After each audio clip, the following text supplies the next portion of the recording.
Alors qu'à Utrecht, on l'a vu, hein, la place des modèles du Caravage et de ses premiers imitateurs est centrale.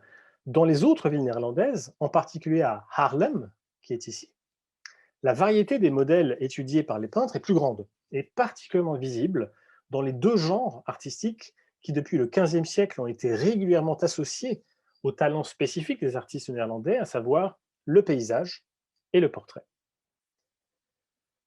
Alors, ce qui est d'abord intéressant de constater dans ces villes néerlandaises, dans cette première génération des artistes néerlandais du XVIIe siècle, c'est de voir à quel point les modèles néerlandais d'artistes attachés à l'imitation de la nature du XVIe siècle demeurent présents.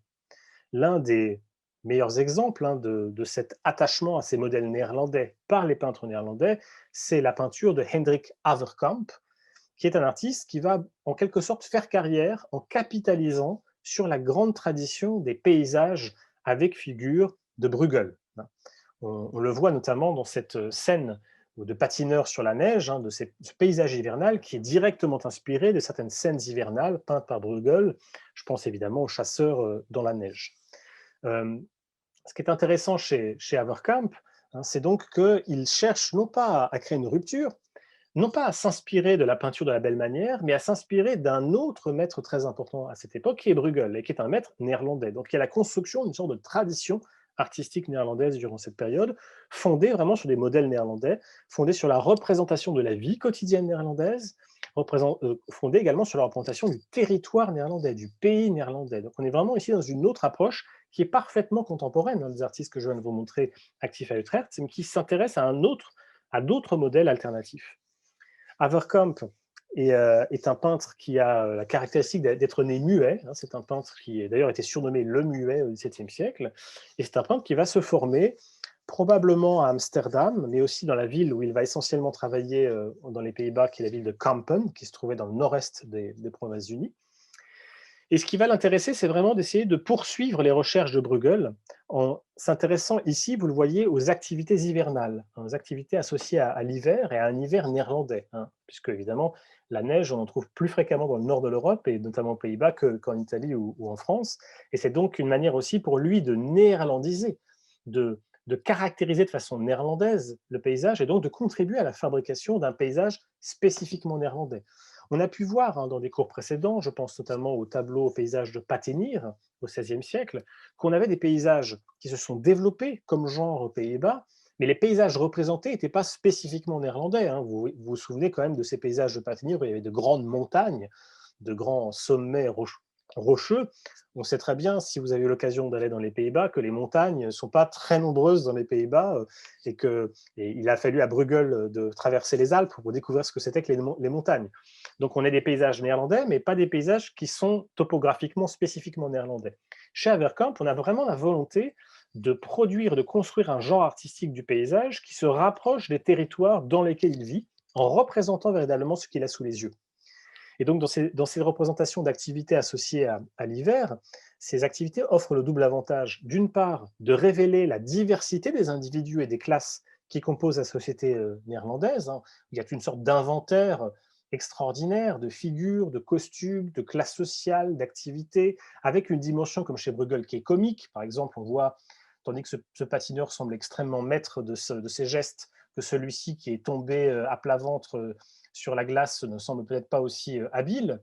Donc on a aussi des représentations de, vous voyez, ce jeu qu'on appelle le golf en néerlandais, qui est un ancêtre du hockey sur glace. Vous avez ce couple avec cette femme qui tient son nez sous son gant, sans doute parce qu'elle a trop froid, ce paysan qui a bien du mal à cheminer sur la glace pour porter sa botte de foin, ce petit enfant qui est poussé sur cette luge par sa mère ou sa servante. Donc on a une gamme extraordinaire de tableaux dans le tableau, de scénettes qui vont égayer la composition, qui vont créer un effet de variété, mais qui vont aussi offrir au peintre la possibilité de montrer sa variété iconographique, sa capacité à pouvoir représenter un très grand nombre de figures dans un espace finalement restreint. Ce qui donc fait penser à ce qu'avait pu faire Bruegel dans de nombreuses compositions. Je vous renvoie notamment au portement de croix qui fonctionnait sur le même principe. Hein. La différence fondamentale entre le portement de croix de Bruegel et cette paysage hivernale, c'est qu'il n'y a pas de scène principale dans ce paysage hivernal. Il n'y a pas une figure centrale. On est dans une composition totalement décentrée où c'est tout le paysage qui fonctionne comme une sorte de portrait de l'hiver néerlandais. Et donc, il s'agit, d'autre part, pour pour Averkamp, dans ce type de composition, de montrer que la vie et les mœurs des Néerlandais sont intimement liées aux saisons et à l'écosystème du pays. Et que donc il y a une sorte d'harmonie de la vie des Néerlandais et de l'environnement dans lequel ils vivent. Donc c'est aussi un élément qui est assez important. Les caractéristiques de son art sont assez proches de celles de Bruegel, avec ses compositions qui créent un effet d'ensemble, avec un horizon relativement haut, avec l'intégration de monuments qui peuvent être réels ou fantaisistes, et qu'il va associer dans le cadre d'une composition qui renvoie au genre du caprice, qui a fait l'objet d'un excursus. On a aussi ce goût de la narration, qui a une dimension vériste, mais aussi une dimension anecdotique, destinée à égayer et à divertir. Et ce qui est assez intéressant, c'est que malgré les dimensions relativement restreintes de ce tableau, qui fait un peu plus d'un mètre, ce n'est pas un paysage gigantesque, malgré le fait qu'on a une vue d'ensemble, donc une vue de loin, avec un horizon relativement haut, vous voyez bien qu'on surplombe la composition, la technique extrêmement méticuleuse fait que l'on peut véritablement regarder avec une grande précision les différentes scènes, reconnaître jusqu'aux colliers, aux écharpes ou aux plumes qui garnissent les chapeaux de ce petit groupe d'aristocrates, qui sont d'ailleurs approchés immédiatement par un vieux mendiant. C'est-à-dire que ce qui est intéressant ici, c'est qu'on a un art qui allie de façon extrêmement virtuose l'effet d'ensemble, l'effet de loin et le travail du détail. Vision de près, vision de loin. Donc ce n'est pas du tout un tableau réaliste. Dans la réalité, on ne pourrait pas avoir ce type de point de vue, évidemment, mais c'est un tableau qui vise à reconstituer finalement une réalité à travers le regard d'un artiste. Paysages hivernaux, donc l'hiver est une des composantes du paysage néerlandais, du territoire néerlandais, mais évidemment l'autre composante très importante de ce paysage, c'est la mer, évidemment. Les Provinces-Unies vont devenir au XVIIe siècle la première puissance maritime du monde. Sachez qu'à la fin du XVIIe siècle, il y a plus de bateaux dans la flotte néerlandaise que dans tout le reste de toutes les flottes européennes. C'est un empire non seulement colonial, qui a participé au triangle, au commerce triangulaire des esclaves, c'est une puissance coloniale très importante, c'est aussi une puissance maritime et commerciale très importante, et il est normal de ce fait que se développe au XVIIe siècle un sous-genre du paysage que l'on appelle la marine, et qui représente donc le monde de la mer, le monde des matelots. Et l'un des grands spécialistes, un des premiers grands spécialistes de ce genre, s'appelle Jan Porcelis. Alors Porcelis, comme une partie des peintres dont je vais parler pendant ces 3 séances, il n'est pas né dans les Provinces-Unies, mais il est né dans les Pays-Bas espagnols, il est né à Gand, et il va, pour fuir les persécutions religieuses, mais aussi pour fuir le chaos de la guerre qui éclate durant la seconde moitié du XVIe siècle dans les Pays-Bas, il va fuir le sud pour aller vers le nord avec sa famille, et va s'installer à Rotterdam, que je vous ai montré tout à l'heure, où il va d'abord commencer une carrière de graveur, travaillant pour un éditeur local, et puis il va progressivement développer sa carrière vers la peinture, des petits formats. Vous voyez ce naufrage que je vous montre ici, qui est conservé en Suède, il ne mesure que 35 cm sur 67 cm, donc c'est un petit format, des petits paysages, et presque toujours dans son œuvre, des paysages de marine. C'est un peintre qui va aussi avoir un très grand succès, qui va travailler également à Londres, qui va travailler dans une autre ville que Rotterdam, qui est Middelburg, qui est au sud-ouest des Provinces-Unies. Il va aussi travailler à Anvers, et il va être considéré en son temps comme le meilleur spécialiste de la marine. Vous avez un commentateur de l'époque, un historiographe, qui s'appelle Samuel Ampsing, qui va dire de lui qu'il est de grootse kunstenaarsschepen, le plus grand artiste de bateau. Donc, ce qui est intéressant de souligner dans cette épithète, le plus grand artiste de bateau, ce que l'on va admirer chez lui, c'est non seulement la capacité à représenter la mer, représenter ces vagues déferlantes, la tempête, parfois les orages, avec donc tous les dangers que représente ces tempêtes. On voit bien comment est mis en scène le danger à travers ces rochers vers lequel ce petit bateau semble être emporté au risque de se fracasser sur ces rochers. Donc de représenter ce qu'est la mer du point de vue physique, mais aussi ce qu'est la mer d'un point de vue symbolique, moral. Mais c'est aussi, ce que l'on va apprécier chez lui, c'est aussi la précision avec laquelle il va représenter les navires, les bateaux, les barques, les embarcations. C'est aussi quelqu'un qui s'intéresse à la représentation de ces bateaux très, très précisément. Et donc les spectateurs du XVIIe siècle, ils apprécient chez Porcelis cet art d'expression d'une vérité, d'une puissance dramatique dans ces marines. Mais ce qu'ils apprécient également, c'est la nouveauté de la facture, c'est une nouveauté de la technique manuelle. En effet, quand on regarde ce petit paysage, on est d'abord frappé par sa simplicité. On n'a pas une accumulation de bateaux, on n'a pas une accumulation de motifs, on a une simplification extrême de la composition avec un gros bateau principal, un bateau secondaire, et puis les autres bateaux se trouvent à l'arrière-plan et qui sont en quelque sorte grisés, hein, comme pour créer à la fois l'effet de perspective atmosphérique, mais aussi pour obliger le regard à se concentrer sur les deux bateaux qui se trouvent au premier plan, et principalement par celui-ci qui constitue en quelque sorte le sujet de l'image. Deuxième caractéristique frappante, c'est l'unification tonale de la palette. Là, on est vraiment dans un vocabulaire coloriste, puisque vous avez un nombre très limité de couleurs. Au fond, si on regarde attentivement, on a deux couleurs principales.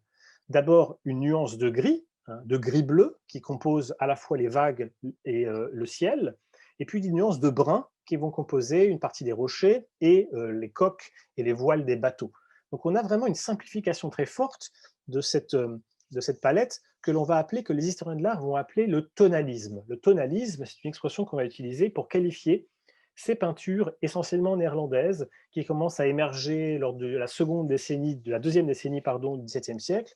Chez Porcélis, on la retrouvera dans d'autres paysages, et qui est caractérisée par cette simplification, cette réduction de la palette chromatique. Et puis, il y a un troisième élément qui me paraît très important de souligner ici, c'est la touche beaucoup plus vive que chez Avercamp, par exemple. On la voit, hein, cette touche, on voit les effets d'empattement, les pigments qui se sont accumulés sur le panneau de bois. On voit également ce travail sur les vagues, ou en quelque sorte, l'usage d'un pinceau vif, assez empâté, assez visible, va accentuer l'effet d'expressivité. L'expressivité, elle est prise en charge ici par ce qui est représenté, la scène elle-même, mais aussi par la manière dont ce qui est représenté est peint. Et donc, ce travail de la touche est aussi caractéristique de l'art de Porcélis. Ce qui est intéressant, hein, de souligner, c'est que, évidemment, vous avez des peintres au XVIe, au XVe siècle qui peignent avec une touche vive, hein, mais généralement, cette touche vive, elle n'est pas vue véritablement par les spectateurs parce qu'il y a une certaine distance avec l'image. Le cas le plus symptomatique, c'est la chapelle Sixtine. Si vous regardez des détails de la fresque de Michel-Ange, vous constatez que le pinceau est assez visible. Simplement, la chapelle Sixtine, le plafond de la chapelle Sixtine, il est à plusieurs mètres du spectateur, et donc ces touches ne sont pas visibles par les spectateurs qui ne sont pas, comme on peut l'avoir aujourd'hui, capables d'avoir une photographie en zoom ou de se rapprocher de la paroi. Donc la touche, elle est vive, mais cette touche vive n'est pas destinée à être vue par le spectateur. Alors qu'ici, cette touche vive, elle est vue par les spectateurs parce que c'est un petit format. Et comme c'est un petit format, il faut se rapprocher de l'image. Donc le peintre veut absolument que l'on voit sa touche. Et donc ça, c'est quelque chose qui va vraiment se développer dans les Pays-Bas, dans la peinture néerlandaise, jusqu'aux années 1660, hein, 1670, et qu'on va retrouver chez un artiste, dont on reparlera beaucoup, qui est Rembrandt. Rembrandt va beaucoup s'intéresser évidemment à cette puissance, à ces ressources expressives de la touche, comme un moyen de créer un effet de variété, un effet de vérité dans ces scènes. Autre artiste que l'on peut qualifier de tonaliste de cette génération, donc je renvoie à Samuel Amsing, hein, donc cette expression, le plus grand artiste de bateau, hein, l'expression qu'il utilise pour Porcélis. Autre artiste que l'on peut qualifier de tonal ou de tonaliste, qui est sans doute le plus grand paysagiste néerlandais de la première moitié du XVIIe siècle, c'est Jan van Goyen. On dit parfois en français Jan van Goyen, mais on devrait plutôt dire Jan van Goyen, qui naît à Leyde en 1596 et qui meurt à La Haye en 1656. Il a passé, Van Goyen, un an dans l'atelier d'un artiste dont je vais reparler dans un instant, qui est Esaias van de Velde. Et même si on ne peut pas vraiment le considérer comme un apprenti d'Esaias van de Velde, parce que les deux peintres n'ont que 6 ans de différence. Donc en fait, Van Goyen, il est entré dans l'atelier d'Esaias van de Velde probablement plus comme un assistant que comme un élève, hein. Et ce qu'on trouve chez Van Goyen, c'est au fond une radicalisation des solutions formelles qu'on vient d'évoquer avec Avercamp. Simplification des sujets, simplification de la composition, simplification chromatique, là aussi. Et Van Goyen va peindre des marines, mais sa spécialité, ce sont les paysages terrestres, hein. Ce sont des scènes de côtes, des scènes de dunes, des paysages panoramiques, dans lesquels il va vraiment développer cette technique extrêmement économe en moyens, mais extrêmement efficace aussi, notamment dans des petits formats, évidemment, puisqu'on a comme ça cette impression d'une scène très simple, mais qui crée un effet de vie par la touche visible, qui crée un effet d'unité d'ensemble par le chromatisme, et qui donc va contribuer à construire vraiment une carrière très importante et à développer cette formule tonaliste que l'on va retrouver chez un grand nombre de peintres néerlandais du premier tiers ou de la première moitié du XVIIe siècle. Il faut souligner aussi un autre aspect chez Van Goyen qui n'est pas anecdotique, c'est que c'est un peintre qui a fait un choix stratégique dans sa carrière qui est très intéressant. On a évoqué il y a 15 jours, dans le petit excursus consacré au marché de l'art, qu'il existait pour les peintres qui travaillaient pour le marché de l'art ouvert différents types de stratégies. Au fond, on peut distinguer deux types de stratégies principales pour les peintres qui peignent pour le marché de l'art ouvert. Première stratégie, la stratégie du monopole. C'est-à-dire que vous allez dans le marché de l'art ouvert construire un certain type de sujet dont vous êtes le seul ou la seule spécialiste et qui va faire en sorte qu'on va se diriger vers vous ou on va se diriger vers vos œuvres et comme vos œuvres seront rares, parce que ce seront des œuvres que vous serez les seuls à produire, elles vont avoir des prix importants. Hein, c'est les mécanismes de l'offre et de la demande. Donc dans ce cadre-là, ces peintres ne vont pas forcément peindre beaucoup, mais ils vont peindre des œuvres qui vont avoir une valeur intrinsèque très importante par leur rareté. Vous avez une autre stratégie, qui est celle de Van Troyen, qui est de peindre beaucoup, mais de peindre vraiment beaucoup. Nous avons conservé aujourd'hui environ 1500 tableaux de Van Troyen. Et évidemment, nous n'avons conservé qu'une partie de sa production.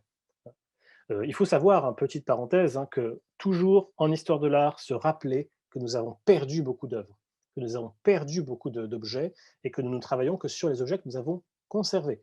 Et que donc, que vous vous intéressiez aux problématiques de l'attribution, que vous vous intéressiez aux problématiques de l'analyse des œuvres ou de la contextualisation, il faut toujours se dire qu'on travaille au-dessus de l'abîme et que beaucoup des œuvres, beaucoup des artistes qui sont mentionnés dans les archives anciennes, ils n'existent plus pour l'histoire de l'art. Tout récemment, un historien de l'art hollandais a pu calculer qu'il y avait environ un peu moins de 2 fois plus d'artistes dont nous n'avons conservé aucune œuvre pour les Pays-Bas du XVIIe siècle que d'artistes dont nous n'avons conservé qu'une seule œuvre. C'est-à-dire que près des 2 tiers de la production artistique du XVIIe siècle est aujourd'hui inconnue. Nous avons des noms et aucune œuvre qui est associée à ces noms. Donc il faut aussi prendre en compte cela hein, et s'imaginer que les œuvres que l'on a conservées d'un artiste ne sont que la partie, je dirais, émergée de l'iceberg. Mais Van Troyen, lui, c'est quelqu'un qui fait le choix d'une stratégie fondée sur une production massive, pour laquelle d'ailleurs il s'est fait aider évidemment de son atelier, production de tableaux massifs, et pour cela il doit en quelque sorte inventer des formules qu'il va pouvoir réutiliser de tableau en tableau. Et donc le fait de choisir des tableaux de petite dimension, des tableaux où il y a peu de couleurs, des tableaux qui sont peints avec une très grande vivacité de pinceau, ça va lui permettre de peindre très vite, parce qu'il va reprendre des compositions qu'il va recycler et qu'il va refaire et refaire, etc. Et donc, Van Troyen va gagner sa vie, non pas en peignant peu de tableaux très chers, mais en peignant beaucoup de tableaux peu chers. Et donc, il va jouer sur cette stratégie d'une production très intense, où le prix faible de ses œuvres va être compensé par le nombre très important des œuvres qu'il va faire circuler. Ce qui est intéressant de constater, c'est que son art est un peu différent de celui, même très différent de celui d'Esaias van de Velde que je viens d'évoquer, dans lequel il va passer un an dans son atelier, parce qu'on le voit, hein, on a un type de rapport au paysage qui est un peu différent. Hein. Si on constate, par exemple, si on analyse la touche, on voit très bien que chez Van de Velde, qui est un peintre originaire d'Amsterdam, on voit que chez Van de Velde, on a une touche très léchée, très fine, très précise. On peut presque détailler les feuilles dans les arbres, on peut les matières, les effets les reflets des passagers du bac qui traversent la rivière, et cela du premier à l'arrière-plan. On est dans une perspective, je dirais, de technique plus proche de celle d'Averkamp. Et d'ailleurs, Van de Velde s'est sans doute inspiré du maître auprès duquel il s'est formé, qui est Gillis van Koningslo, dont je vous montre ici un tableau, juste pour vous donner une indication, ce n'est pas la peine de le mémoriser évidemment, mais c'est juste pour vous montrer qu'il, lui, s'inscrit plutôt dans cette tradition-là, hein, Van de Velde, une tradition du paysage néerlandais de la fin du XVIe siècle, qui lui-même est inspiré de Bruegel, et qui repose sur vraiment une très grande richesse de détails, une profondeur de champ extrêmement importante, et donc un travail assez différent. Cela dit, si on regarde du point de vue chromatique, au fond, c'est aussi un tableau tonaliste. C'est-à-dire qu'on n'a pas cette expressivité de touche que l'on a, par exemple, chez Van Troyen, mais on a tout de même une certaine forme d'économisation chromatique. Si vous regardez le nombre de couleurs utilisées, on n'a pas beaucoup de couleurs utilisées. On est grosso modo autour de 3 couleurs, un vert sombre pour les arbres, un bleu clair pour le ciel, et puis quelques touches de brun qui viennent agrémenter la composition, notamment pour les bâtiments. Donc on est aussi dans une composition finalement tonaliste, mais c'est un autre tonalisme. Vous avez un tonalisme très expressif, très vif, chez par exemple Porcélis ou chez Van Troyen, et vous avez un tonalisme plus léché, plus propre, plus précis que l'on peut trouver chez Van de Velde et qui se rapproche peut-être d'une certaine manière de celui d'Averkamp. Donc on voit bien que ce goût de la nature, ce goût pour la nature, il se développe dans le paysage, avec Averkamp, avec Porcelis, avec Van Rooyen, avec Van de Velde, mais il se développe aussi dans le champ du portrait, avec un artiste qui est très important dans cette génération, qui est Frans Hals. Et Frans Hals, il est né à Anvers entre 1580 et 1585, donc il fait partie de la génération de Rubens, et il va s'installer très rapidement à Haarlem, dont il sera l'un des principaux peintres durant le XVIIe siècle, et il mourra d'ailleurs à Haarlem en 1666, donc avec une très longue carrière. Et Frans Hals, c'est vraiment l'inventeur d'un nouveau modèle de portrait, qui est vraiment un portrait narratif. Et ce portrait narratif, il va le mettre en évidence, notamment dans des portraits collectifs. Alors, c'est un grand peintre de portraits individuels, mais j'insisterai aujourd'hui plutôt sur les portraits collectifs à deux ou plusieurs figures, dans lesquels on voit bien cet intérêt qu'il a dans le portrait comme genre à la fois descriptif, il faut représenter de façon ressemblante les figures qui font l'objet du portrait, mais aussi la volonté de l'inscrire dans une temporalité. On a déjà évoqué cela lorsqu'on a parlé du portrait de groupe, hein, avec cette idée du développement d'un portrait de groupe au XVIe siècle aux Pays-Bas, où il ne s'agit pas simplement de représenter, de juxtaposer les différentes figures qui sont peintes dans un portrait, mais essayer de créer des effets de scène, des effets d'action entre ces différentes figures. Et bien là, on voit un Frans Hals qui va développer encore plus loin cette conception du portrait collectif, en insistant, vous le voyez, sur le repas que partagent les membres des officiers, enfin les officiers de la Sint-Joris-Doulen, qui est une milice, hein, qui est un groupe, je dirais, de police, si l'on veut utiliser une expression contemporaine au XVIIe siècle. On voit que ce qui l'intéresse, c'est de mettre en scène ces portraits dans le cadre d'une scène narrative, et où, vous le voyez, on a presque, il joue d'un effet que moi j'appellerais volontiers l'effet de la photographie ratée. Je ne sais pas si vous avez déjà eu l'occasion de photographier un grand nombre de personnes, notamment les photographies de mariage, fonctionnent sur ce principe-là. C'est très difficile lorsqu'on photographie un grand nombre de personnes de faire en sorte que toutes les personnes regardent le photographe. Il faut souvent s'y prendre à plusieurs fois. Eh bien, Hals joue là-dessus, si l'on peut utiliser cette comparaison dans la mesure où la photographie n'existe pas à l'époque, en créant l'impression que finalement certains des modèles ne sont pas prêts à être portraiturés.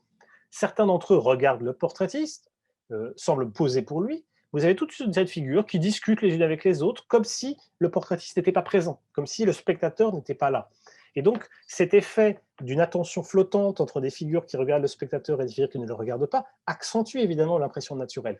On a l'impression que le portraitiste a, en un clin d'œil, saisi la scène sans avoir demandé à chacune des figures de poser véritablement pour lui. Donc cet effet naturel, il est créé par ce sentiment, cette volonté de mettre en suspens le temps et de créer cette complicité finalement entre le spectateur et le sujet. Et c'est une chose que l'on peut comparer au portrait de groupe du XVIe siècle, où là, même si on a la volonté de créer un effet de variété, même si on met dans les mains des figures des verres ou des éléments à manger, des couteaux, ici vous le voyez avec le poisson tenu par le personnage, donc on comprend que ces personnages mangent, enfin, ils sont tous le regard dirigé vers le spectateur, et ils semblent tous absolument conscients du fait d'être représentés par un peintre. Donc on voit le saut qualitatif fait entre les peintures du XVIe siècle et les peintures de Frans Hals. Et on va retrouver cet effet dans un autre tableau extrêmement connu de Frans Hals, extrêmement moderne, qui est ce portrait d'Isaac Massa de Beatrix van der Laan, qui est un couple, qui va représenter ici de façon extrêmement innovante à plus d'un titre. D'abord, c'est un portrait symbolique.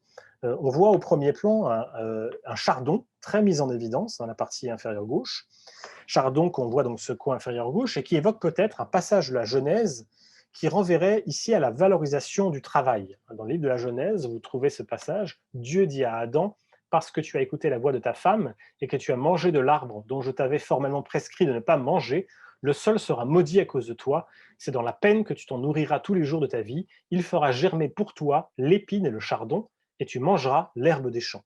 Donc dans ce texte très peu féministe, évidemment, comme une grande partie des passages de l'Ancien et du Nouveau Testament, Dieu s'adresse à Adam pour lui dire, à cause de ta femme, à cause d'Ève, hein, tu vas trimer, tu vas devoir travailler, tu vas devoir creuser la terre et suer sang et larmes. Bon. Alors, c'est sans doute une allusion à ce passage. Mais ce qui est très amusant, c'est que le contenu du tableau contredit cette référence.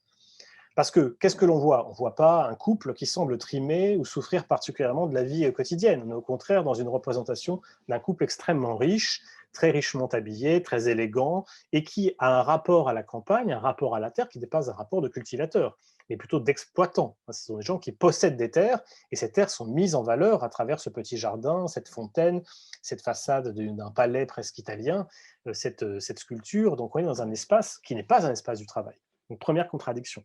Et la deuxième contradiction, donc on est ici presque dans un paysage pastoral. Hein. Frans Hals ici fait sans doute référence indirectement à toute la tradition du paysage pastoral qu'on a évoqué à partir du XVIe siècle.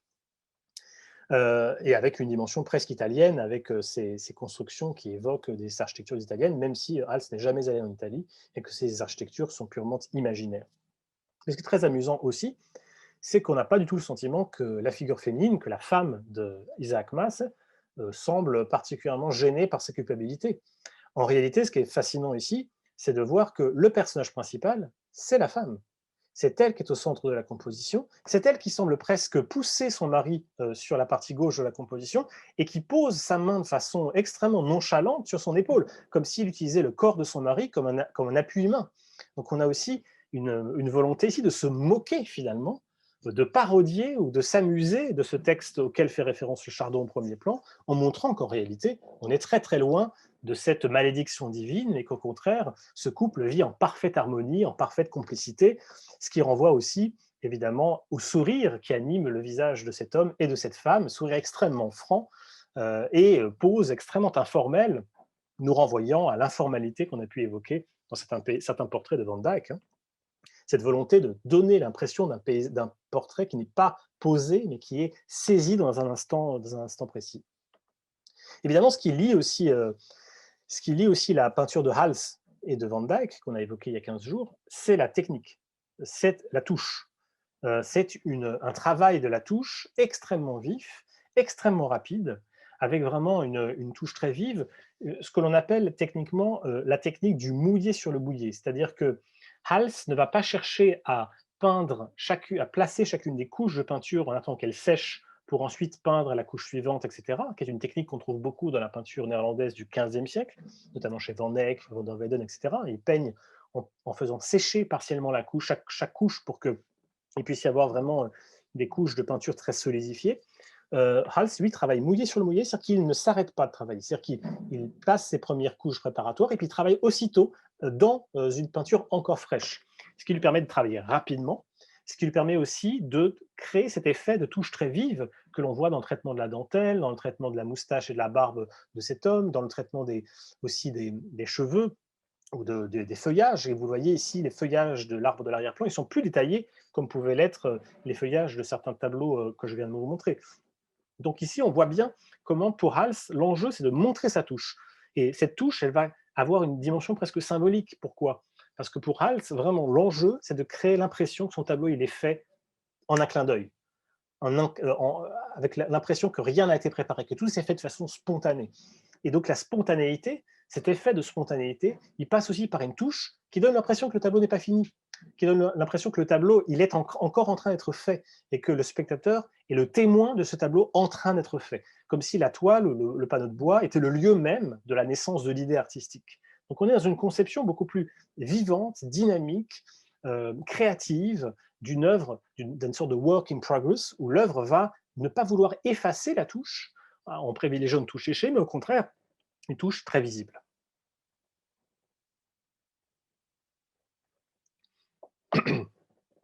Et puis, dernier aspect important dans cet intérêt pour l'imitation de la nature, c'est l'apparition d'un genre artistique qui n'existait pas, et que les Néerlandais vont inventer vers 1630, et qu'ils vont appeler la stilleven.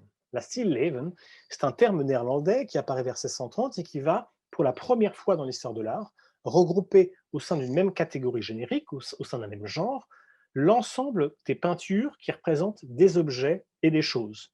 Peinture de fleurs, peinture de fruits, peinture de repas, peinture d'objets, etc. Jusqu'à présent, ces tableaux étaient distincts les uns des autres.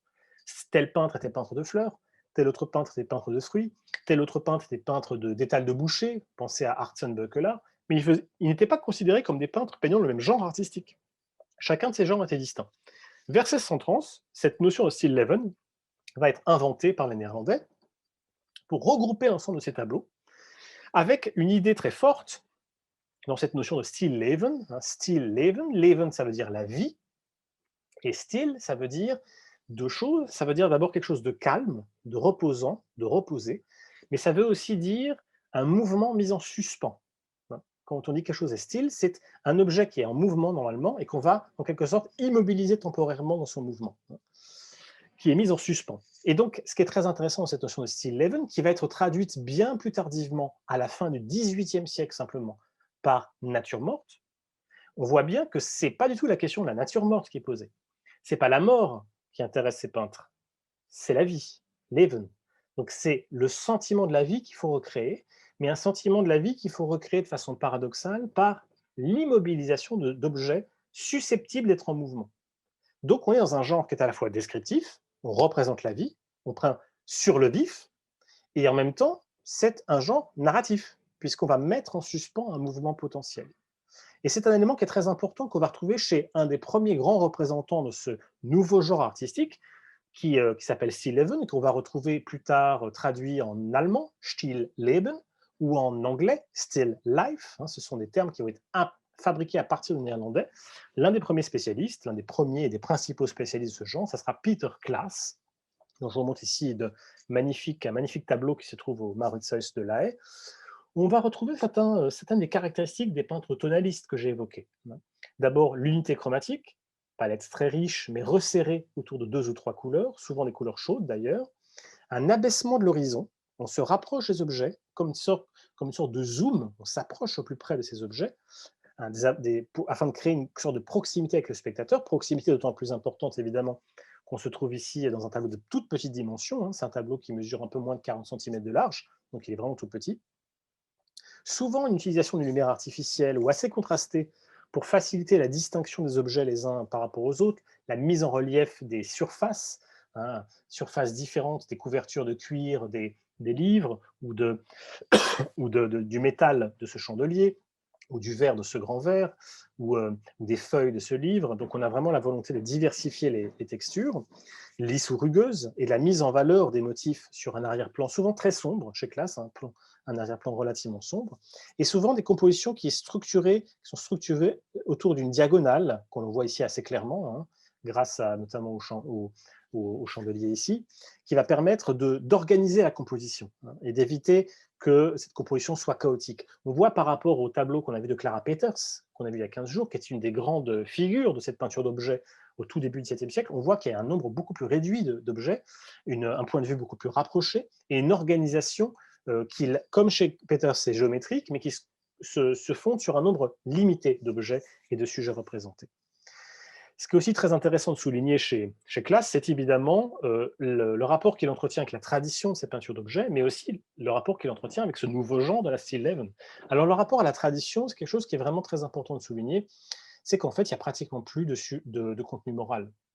Dans la littérature que vous allez pouvoir lire sur la nature morte, hein, vous allez très souvent voir que les historiens de l'art vont tirer de ces tableaux des analyses morales, symboliques, de toutes sortes, qui valent bien pour le XVe ou le XVIe siècle, puisque ces tableaux ont souvent cette connotation morale ou symbolique, mais à partir du XVIIe siècle, on n'a plus aucune trace de texte, de source qui atteste de cette lecture symbolique.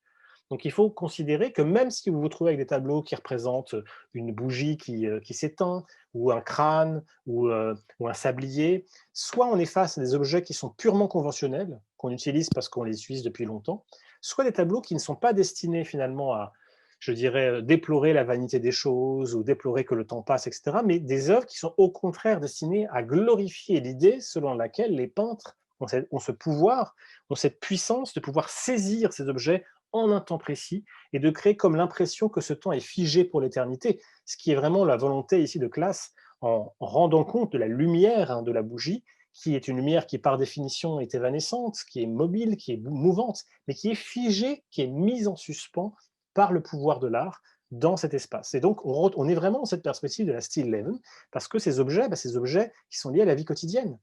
On imagine très bien qu'un homme a posé ses lorgnons pendant la lecture d'une poésie, qu'il a bu un peu de vin blanc dans son verre, à la lumière de cette bougie. C'est-à-dire que ces objets ne valent pas simplement pour eux-mêmes, ils valent aussi pour la vie qu'ils expriment, et une vie qui est saisie dans un instant précis, qui est celui de cet instant saisi par Peter Klaas ici.